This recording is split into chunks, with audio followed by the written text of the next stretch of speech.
London বৈঠকের পর নির্ভার BNP, প্রধান উপদেষ্টাকে পক্ষপাত মুক্ত থাকার আহ্বান নেতাদের। যৌথ বিবৃতিতে সরকারের নিরপেক্ষতা ক্ষুণ্ণ বলছে জামায়াত, হতাশ এনসিপি। সকল প্রস্তুতি সম্পন্ন হলে এক, দ্বিতীয়ত হচ্ছে বিচার এবং সংস্কার পর্যাপ্ত অগ্রগতি হলে, এই দুটো সম্পন্ন হলে নির্বাচনের তারিখ সময় নিয়ে আমাদের তেমন মেজর আপত্তি নাই। এই সরকারের প্রধানতম কর্ম এবং এজেন্ডা হচ্ছে একটি সুষ্ঠু নিরপেক্ষ নির্বাচন, জাতীয় সংসদের নির্বাচন অনুষ্ঠান করা। নিরপেক্ষতা যেন বজায় রাখে এই সরকার। নির্বাচনের লেভেল প্লেইং ফিল্ড তৈরি জানালেন স্বরাষ্ট্র উপদেষ্টা। যে কোনো পরিস্থিতি মোকাবিলায় প্রস্তুত আইন শৃঙ্খলা বাহিনী। প্রধান উপদেষ্টা যে সময় উনি ডিসিশন নেবেন ইলেকশনের ডেট, আমরা সেই সময়ের জন্য সবসময় প্রস্তুত। দেখছিলেন প্রধান শিরোনাম। সন্ধ্যার সময় সঙ্গে আছি আমি আফরোজা মৌটুসী এবং আমি জাফর সাদিক। এবার অন্যান্য শীর্ষ সংবাদ। দেশে ফিরে আদালতের মুখোমুখি হওয়া উচিত ব্রিটিশ এমপি টিউলিপের। লন্ডনে সাক্ষাৎকারে প্রধান উপদেষ্টা। যে কোনো অভিযোগ সংলাপ নয়, আইনিভাবে মোকাবিলার আহ্বান। কাল থেকে অফিস আদালত খোলায় রাজধানীর পথে জনস্রোত। ঢাকা টাঙ্গাইল মহাসড়কে গাড়ির চাপ, ট্রেন লঞ্চেও ভিড়। 6 জেলায় সড়কে ঝরল 13 প্রাণ। দেশের 58 জেলায় ডেঙ্গুর চোখ রাঙানি। গত 24 ঘন্টায় একজনের মৃত্যু। 50% রোগী বরিশাল বিভাগের। হটস্পট বরগুনা। কার্যকর উদ্যোগ না নিলে পরিস্থিতি ভয়াবহ হওয়ার শঙ্কা। পাল্টাপাল্টি হামলা অব্যাহত। ইসরায়েলের বহু স্থাপনা বিধ্বস্ত, নিহত 4, আহত 1.5 শতাধিক। বাংকারে রাত্রিযাপন নেতানিয়াহুর। ইরানে মৃত্যু ছাড়ালো 100।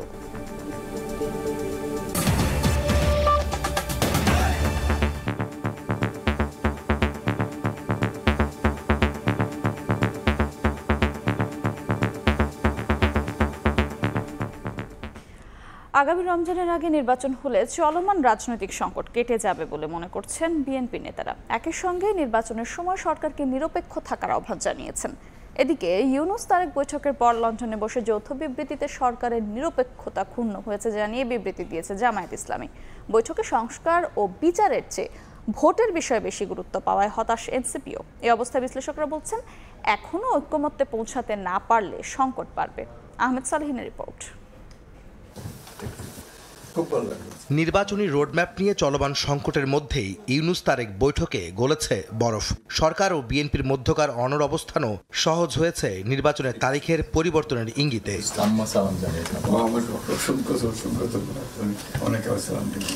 নির্বাচনের সম্ভাব্য তারিখকে অনেকে সাধুবাদ জানালেও জামায়াত ইসলামী ও জাতীয় নাগরিক পার্টি এনসিপি মিশ্র প্রতিক্রিয়া জানিয়েছে।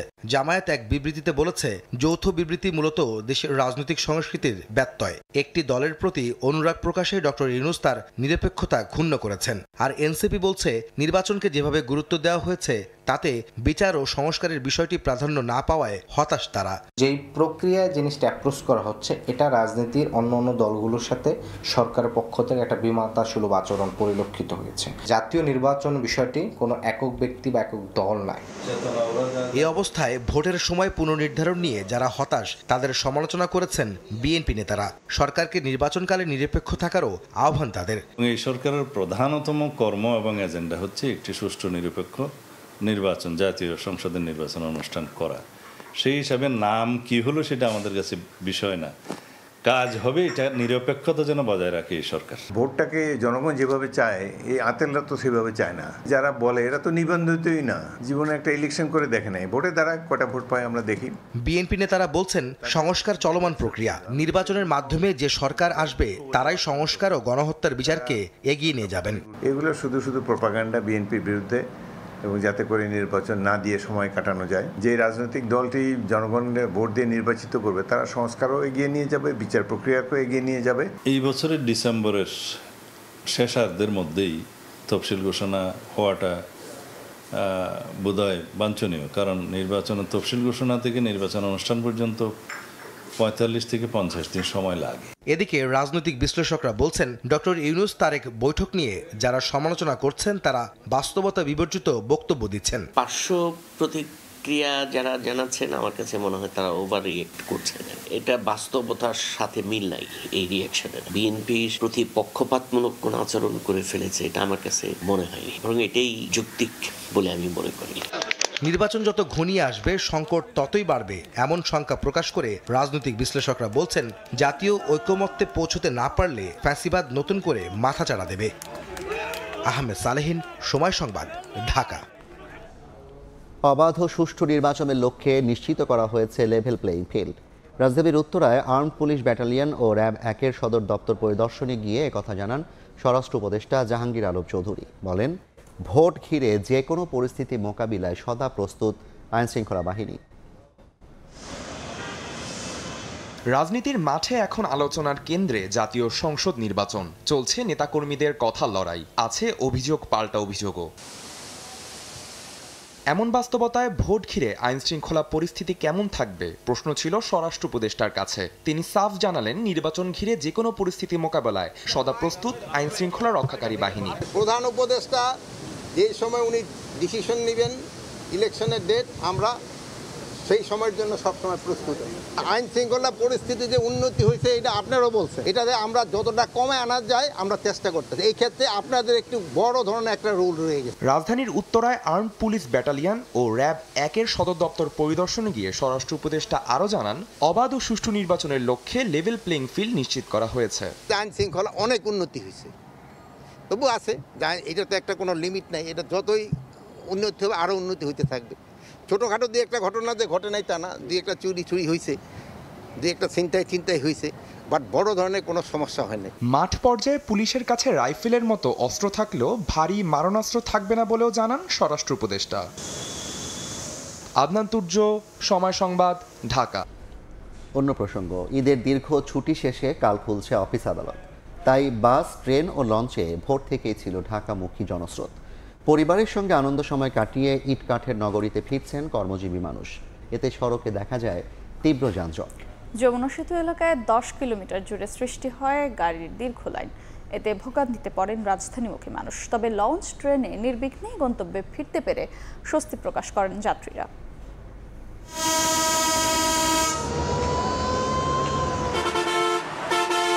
প্রিয়জনের সঙ্গে কাটানো সুখস্মৃতি, ঈদের আনন্দ ফিকে হয়ে আসে কর্মব্যস্ত নগরী ঢাকায় ফেরার পথেই। শনিবার সকাল থেকেই বাস কাউন্টারগুলোতে দেখা যায় যাত্রীদের জটলা। বেলা বাড়ার সঙ্গে সঙ্গে নিজ নিজ গন্তব্যে যেতে কাউন্টারগুলোতে গণপরিবহনের জন্য অপেক্ষমান যাত্রীর সংখ্যাও বাড়তে থাকে। শনিবার ভোর থেকেই যমুনা সেতুর পশ্চিম সংযোগ সড়কে ছিল গাড়ির দীর্ঘ লাইন। এতে প্রায় 10 কিলোমিটার এলাকা জুড়ে সৃষ্টি হয় তীব্র যানজটের। এ সময় অনেকটা থেমে থেমে গাড়ি চলায় দুর্ভোগে পড়েন যাত্রীরা। সেই সঙ্গে তীব্র গরম ভোগান্তি বাড়িয়েছে কয়েক গুণ। প্রচুর জ্যাম, আমি সনকা থেকে জ্যাম ঠেলে আসতেছি। এই বড় দরগা থেকে হচ্ছে রাত্রে 9টা বাজে, এ পর্যন্ত এখনো পৌঁছায় নাই গাজীপুরে। প্রায় 10 ঘন্টার মতো সময় চলে গেছে অলরেডি। যে পরিস্থিতি দেখা যাইতেছে তাতে দেখা যাইতেছে যে আমার ঘর আজকে ঢাকা যাওয়া হবে না। গাড়িও কম এবং ভাড়াও দ্বিগুণ, সিট তো নাই। এদিকে ভিন্ন চিত্র রাজধানীর কমলাপুর রেল স্টেশনে। যাত্রী চাপ থাকলে ছুটি বেশি থাকে, অনেকটা স্বস্তি নিয়ে ঢাকায় ফিরতে পেরে খুশি যাত্রীরা। ঈদটা আলহামদুলিল্লাহ ভালো কাটছে, আর কোনো ভোগান্তি হয় নাই। আমাদের ঈদ উদযাপন খুব সুন্দর হয়েছে। আমরা গ্রামে ঈদ কাটিয়ে তারপরে আমরা টুরিস্টে গেলাম, ঘুরে আসলাম। ঘুরে এখন অনেক ভালো লাগলো। এখন মনে করেন যে যার যার কর্মস্থলে এখন ছুটব। ভার্সিটি খুলে গেছে, ক্লাস শুরু, পড়াশোনা শুরু, আবার ব্যস্তময় জীবন শুরু আর কি। একই চিত্র সদরঘাট লঞ্চ টার্মিনালেও। দীর্ঘ ছুটির শেষ দিনে রাজধানীমুখী যাত্রীদের ভিড় থাকলেও ভোগান্তি না থাকায় স্বস্তি প্রকাশ করেন যাত্রীরা। তবে ভোগান্তিহীন যাত্রা শেষে সড়কে উঠতেই যানজটে পড়েন যাত্রীরা। সদরঘাট থেকে তাঁতিবাজার পর্যন্ত পুরো এলাকায় 2 ঘন্টারও বেশি সময় ধরে থাকে যানজট। ভিড়ও কম, আমরা সেফলি এসেছি, আবার সেফলি যাচ্ছি। কোনো হয়রানির ভিতরে ভোগান্তি পড়িনি, আলহামদুলিল্লাহ খুব ভালোভাবে আসছে আমরা। দীর্ঘ এই লম্বা ছুটিতে ঈদ আনন্দকে অবশ্যই বাড়িয়ে দিয়েছে। এত মানুষের চাপের কারণে 1 থেকে 1.5 ঘন্টা লাগতেছে এখানে আসার জন্য। ঈদুল আজহার লম্বা ছুটি শেষে 15 জুন থেকে আনুষ্ঠানিকভাবে চালু হচ্ছে অফিস আদালত। আবু সাইদ নিশান, সময় সংবাদ, ঢাকা। এই মুহূর্তে বরিশাল নদীবন্দরে আছেন সহকর্মী অপূর্ব অপু। সরাসরি যাচ্ছি তার কাছে। ঈদের ছুটি কাটাতে যারা গ্রামের বাড়ি এসেছিলেন তারা এখন বাস্তবতায় ব্যস্ততার ভিড়ে মিশতে যাচ্ছেন কর্মস্থলে। এখানকার আগত যাত্রীরা বলছেন তারা যে নির্বিঘ্নে যেমনি আসতে পেরেছিলেন তেমনি স্বাচ্ছন্দ্যে এখন ফিরতে চাচ্ছেন, এবং তার জন্যই বরিশাল নদীবন্দরে আজকে উপচে পড়া ভিড় লক্ষ্য করছি। যদিও সকাল থেকে আমি বরিশাল নতুল্লাবাদ বাস টার্মিনাল খবরও জানাচ্ছিলাম, বরিশাল থেকে আজকে যে বাস ভর্তি যাত্রীরা গিয়েছে রাজধানী ঢাকা সহ বিভিন্ন গন্তব্যে, এবং রাতের বেলা তাই আমরা দেখেছি যে রাতের বেলায় বরিশাল লঞ্চ ঘাটে আজকে 10টি লঞ্চ বরিশাল নদী বন্দর থেকে ঢাকার উদ্দেশ্যে ছেড়ে যাবে এবং তার জন্য আমরা দেখেছি যে বিকেল 4টার পরপরই প্রতিটি লঞ্চে যাত্রীরা কিন্তু এসে পৌঁছেছে। এখন বাজে সন্ধ্যা 7টা। আজকে বরিশালের যে 10টি লঞ্চে যাবে প্রত্যেকটি লঞ্চেই কিন্তু আমরা দেখছি যে যাত্রীদের উপস্থিতি অনেক বেশি গত কয়েকদিনের চাইতে। কেবিন কিংবা সোফার কোনো টিকিট খালি নেই। ডেকের যাত্রী ছাপিয়ে তারা এখন লঞ্চের যে সামনের বারান্দা রয়েছে, লঞ্চের যে প্রবেশ মুখে সিঁড়ি রয়েছে, সেই সিঁড়ি কিংবা বারান্দায় অবস্থান নিয়েছে যাত্রীরা। যদিও আইন শৃঙ্খলা রক্ষাকারী বাহিনী কিংবা BIWTA কর্তৃপক্ষ বলছে অতিরিক্ত যাত্রী যাতে কোনো লঞ্চে না উঠতে পারে তার জন্য তারা তাদের সতর্কতা অব্যাহত রয়েছে।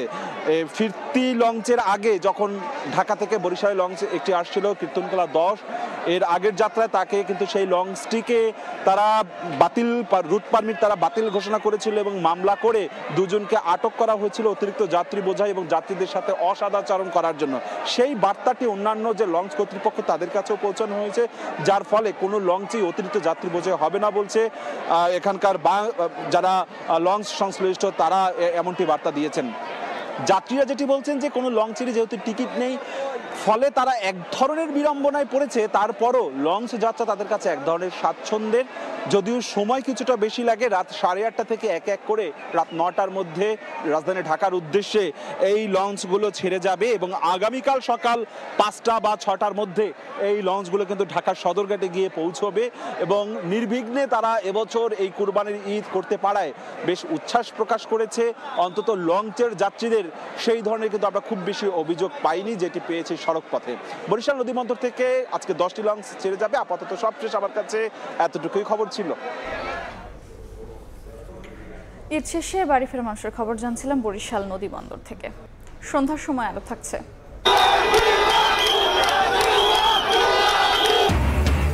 সিলেটে 2 উপদেষ্টার গাড়িবহর আটকে পাথর ব্যবসায়ীদের বিক্ষোভ। আর কোনো কোয়ারি লিজ দেবে না সরকার, শ্রমিকদের জন্য বিকল্প কর্মসংস্থানের আশ্বাস। একের পর এক ছোড়া ক্ষেপণাস্ত্রে বিধ্বস্ত ইসরায়েলের প্রাণকেন্দ্রের বিভিন্ন স্থাপনা। এ পর্যন্ত 4 জন নিহতের তথ্য জানিয়েছে দেশটির গণমাধ্যম। আহত হয়েছেন 1.5 শতাধিক। শুক্রবার রাতে হামলার পরই প্রতিরক্ষা মন্ত্রীকে নিয়ে বাংকারে অবস্থান নেন বিনিয়ামিন নেতানিয়াহু। এ সময় টেলিভিশনে দেয়া ভাষণে ইরানের সর্বোচ্চ ধর্মীয় নেতা আয়াতুল্লাহ আলী খামেনি ইসরায়েলকে অন্ধকারে নিমজ্জিত করার হুমকি দেন। তেল আবিবের বুকে এভাবেই আঘাত হানে ইরানের ব্যালিস্টিক ক্ষেপণাস্ত্র। মুহূর্তেই কেঁপে ওঠে ইসরায়েলের প্রাণকেন্দ্র। ইসরায়েলের হামলার জবাবে শুক্রবার রাতে শতাধিক ক্ষেপণাস্ত্র ছোড়ে ইরান। প্রতিরক্ষা মন্ত্রণালয়, অর্থনৈতিক কেন্দ্র, বিমান ঘাঁটি, হাইফা বন্দর সহ বেশ কয়েকটি গুরুত্বপূর্ণ স্থাপনায় আঘাত হানে ইরানের ক্ষেপণাস্ত্র। অপারেশন 2 প্রমিস 3 নামে 150-র বেশি স্থানে হামলা চালায় তেহরান।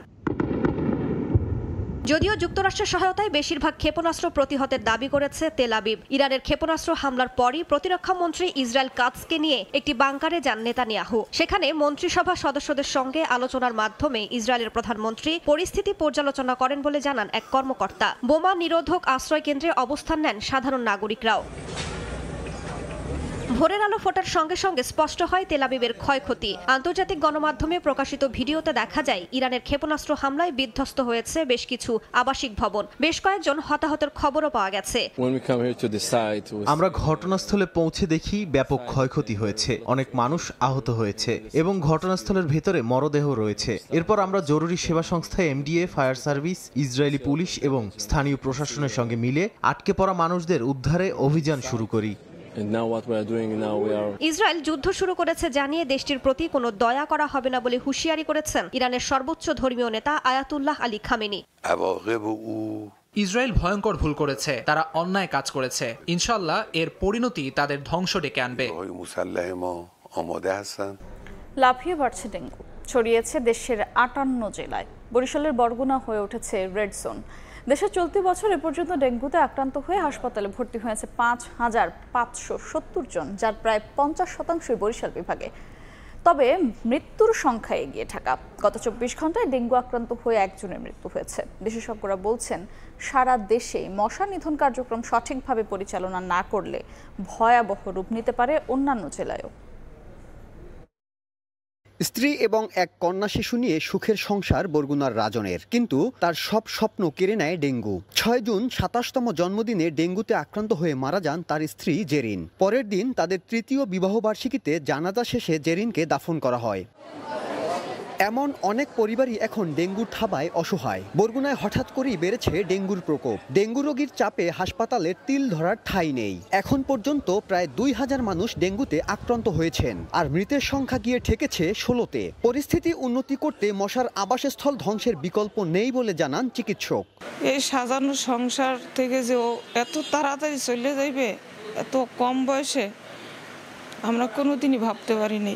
শিয়ারি বলেন এবং ফ্লোর বলেন, সব জায়গায় কিন্তু রোগী আর রোগী। যার যার বাসার আশেপাশে রাঙিনা পরিষ্কার পরিচ্ছন্ন থাকলে, জমা পানি না থাকলে ডেঙ্গু এতখানি বিস্তার লাভ করত বলে মনে হয় না। এই অবস্থায় পৌর কর্তৃপক্ষ নিশ্চুপ ভূমিকা পালন করছে বলে দাবি এলাকাবাসীর। পৌরসভার যে দায়িত্ব এই মুহূর্তে পালন করা উচিত, সেটা আসলে আমাদের চোখে পড়ছে না। মানববন্ধন করা হয়েছে, ডিসির মিটিং হয়েছে, হাসপাতালে মিটিং করতেছে, কোনো মিটিং কাজ করতেছে, কিন্তু কোনো কার্যক্রম হচ্ছে না। গড়ে প্রতিদিন 172 জন ডেঙ্গু রোগী হাসপাতালে ভর্তি থেকে চিকিৎসা নিচ্ছে। সাইফুল মিরাজ, সময় সংবাদ, বরগুনা। 18 দিন বন্ধ থাকার পর চালু হয়েছে জাতীয় চক্ষু বিজ্ঞান ইনস্টিটিউট ও হাসপাতাল। দীর্ঘ সময় চিকিৎসা না পাওয়ায় অনেক রোগীর সমস্যা আরও জটিল হয়েছে। এছাড়া এখনও অস্ত্রোপচার শুরু না হওয়ায় দুশ্চিন্তা কাটছে না, আর একই পরীক্ষা বারবার করানোয় ভোগান্তিতে পড়তে হচ্ছে রোগীদের। ঢাকার দোহারের নান্নু মিয়া, চোখে আঘাত পাওয়া এই রোগী জাতীয় চক্ষু বিজ্ঞান ইনস্টিটিউট ও হাসপাতালে চিকিৎসা না পেয়ে অসহ্য যন্ত্রণায় কাটিয়েছেন 18 দিন। ব্যথা করছে, কান্না করতে হয়েছে আর কি, সম্পূর্ণ মাথা সহ ব্যথা করে। ব্যথাটা হলো আমার এই চোখের পুতুলের ভিতরে রক্ত জমে গেছিল। নান্নু মিয়ার মতো অনেকেই বারবার হাসপাতালে এসে হতাশ হয়ে ফিরে গেছেন। চিকিৎসা না পেয়ে সমস্যা আরো জটিল হয়েছে তাদের। 2 দিন এসে ঘুরে গেছি, আবার ক্ষতি হয়েছে, অনেক কষ্ট হয়েছে, আবার ক্ষতিও হয়েছে। মনে করেন যে আমরা ওষুধ পানি পাই নাই। অচল অবস্থা কাটিয়ে শনিবার চালু হয় দেশের একমাত্র বিশেষায়িত এই চক্ষু হাসপাতাল। সকাল থেকেই লাইন ধরে টিকিট কেটে সেবা নেন রোগীরা। 15টার দিকে আসছি, আমার এই 1টার সময় শেষ হলো, 4 ঘন্টারও বেশি। তো হিউজ প্রেশার ছিল পেশেন্টের। তবে অস্ত্রোপচারের রোগীদের এখনো থাকতে হচ্ছে অপেক্ষায়। বারবার পরীক্ষা করাতে গিয়ে গুনতে হচ্ছে বাড়তি অর্থ। 30 তারিখে পরীক্ষা নিরীক্ষা সবকিছু করে গেছি, পরে আইসাই আন্দোলনের জন্য আইসা দেখছি গেট আটকানো। আজকে আবার আসলাম, আসার পরে যে আগে যে পরীক্ষা নিরীক্ষা করছি এগুলি সব আবার এখন আবার নতুন করে করতে হয়েছে। আমাকে বললো কি যে 1 মাস পরে আসেন, যদি আপনার অপারেশন লাগে আমরা পরীক্ষা করে দেখব তারপরে, কিন্তু পরীক্ষাটা তো আজকে এখনই করা যেত তৎক্ষণাৎ। হাসপাতাল পরিচালক জানালেন, রোগীদের সেবা দেওয়ার পাশাপাশি ডাক্তার ও সহযোগীদের নিরাপত্তা নিশ্চিতে সর্বোচ্চ চেষ্টা চলছে। সব রকম সেবা নিয়েই আমরা হাসপাতালটা চালু করতে পেরেছি। হাসপাতালে আইন শৃঙ্খলা পরিস্থিতি অবনতির আশঙ্কায় বাড়ানো হয়েছে নিরাপত্তা। পুলিশ জানায়, যাচাই বাছাই করে প্রকৃত রোগীদেরই ঢুকতে দেওয়া হচ্ছে। আমাদের কাছে এরকম তথ্য রয়েছে যে এখানে আইন শৃঙ্খলা বিঘ্নিত হতে পারে, সেই তথ্যের ভিত্তিতেই আমরা এখানে ফোর্স বাড়িয়েছি। গত 28 মে থেকে সব ধরনের সেবা বন্ধ ছিল এই হাসপাতালে। শাকির আহমেদ, সময় সংবাদ, ঢাকা। পর্যটক বান্ধব পরিবেশ তৈরির লক্ষ্যে সিলেটের কোনো পাথর কোয়ারি লিজ দেওয়া হবে না বলে জানিয়েছেন পরিবেশ উপদেষ্টা। আর অবৈধভাবে উত্তোলন করা পাথর ক্র্যাশার মেশিনের বিদ্যুৎ সংযোগ বিচ্ছিন্ন করার নির্দেশ দিয়েছেন জ্বালানি উপদেষ্টা। এই সিদ্ধান্তের প্রতিবাদে 2 উপদেষ্টার গাড়িবহর আটকে বিক্ষোভ করেন পাথর ব্যবসায়ীরা। 2 উপদেষ্টার গাড়িবহর আটকে সিলেটের পাথর ব্যবসায়ীদের বিক্ষোভ। কোয়ারি লিজ দেয়া হবে না এই সিদ্ধান্তের প্রতিবাদে সড়ক অবরোধ করেন তারা। পরে পুলিশি তৎপরতায় শান্ত হয় পরিস্থিতি। এর আগে পর্যটন কেন্দ্র জাফলং পরিদর্শন করেন বন ও পরিবেশ উপদেষ্টা সৈয়দা রেজওয়ানা হাসান এবং জ্বালানি উপদেষ্টা অধ্যাপক মোহাম্মদ ফাউজুল কবির খান। এ সময় পরিবেশ উপদেষ্টা জানান, পর্যটকদের টানতে পাথর কোয়ারিগুলো পর্যটক বান্ধব হিসেবে গড়ে তোলা হবে। শ্রমিকদের জন্য ব্যবস্থা করা হবে বিকল্প কর্মসংস্থানের, নেওয়া হবে মহাপরিকল্পনাও। আমরা আর পাথর তোলার জন্য ইজারা দেব না। কথা বলেছি ট্যুরিজম মিনিস্ট্রির সাথে যে এইটাতে ইকো ফ্রেন্ডলি ট্যুরিজম তারা কিভাবে করতে পারে, যাতে করে পাথর যারা উত্তোলন করে তাদের একটা বিকল্প কর্মসংস্থান হয়। পরে জ্বালানি উপদেষ্টা জানান, অবৈধভাবে উত্তোলন করা পাথর ক্রাশার মেশিন দিয়ে ভাঙা হচ্ছে, যা পরিবেশের জন্য হুমকি। তাই ক্রাশার মেশিনের বিদ্যুৎ সংযোগ বিচ্ছিন্ন করার নির্দেশ দেন তিনি। আপাতত আমরা এখান থেকে কোনো পাথর উত্তোলন হবে না, এই সিদ্ধান্ত আমরা দিয়েছি। ক্রাশারগুলো আছে এগুলোকে দেখাতে সরাতে হবে, এগুলোর বিদ্যুৎ বিচ্ছিন্ন করে দেব এবং এগুলোকে যেটা বললাম যে এখান থেকে সরানোর জন্য ডিভিশনাল কমিশনারকেও বলা হয়েছে এবং এই যে জেলা প্রশাসককেও বলা হয়েছে। জাফলংয়ের পর্যটন অবকাঠামো উন্নয়নের প্রতিশ্রুতিও দেন অন্তর্বর্তী সরকারের 2 উপদেষ্টা। সময় সংবাদ, সিলেট।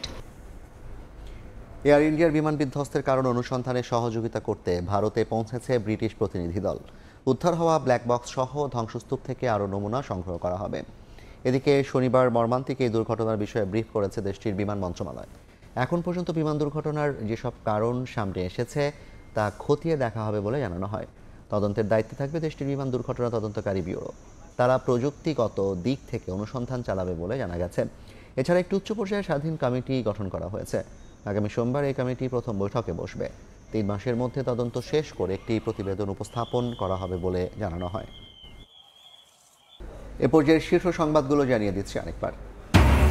লন্ডন বৈঠকের পর নির্ভর বিএনপি প্রধান উপদেষ্টাকে পক্ষপাত মুক্ত থাকার আহ্বান নেতাদের। যৌথ বিবৃতিতে সরকারের নিরপেক্ষতা ক্ষুণ্ণ বলছে জামায়াত, হতাশ এনসিপি। পাল্টাপাল্টি হামলা অব্যাহত, ইসরায়েলের বহু স্থাপনা বিধ্বস্ত, নিহত 4, আহত 1.5 শতাধিক। বাংকারে রাত্রিযাপন নেতানিয়াহুর, ইরানে মৃত্যু ছাড়ালো 100।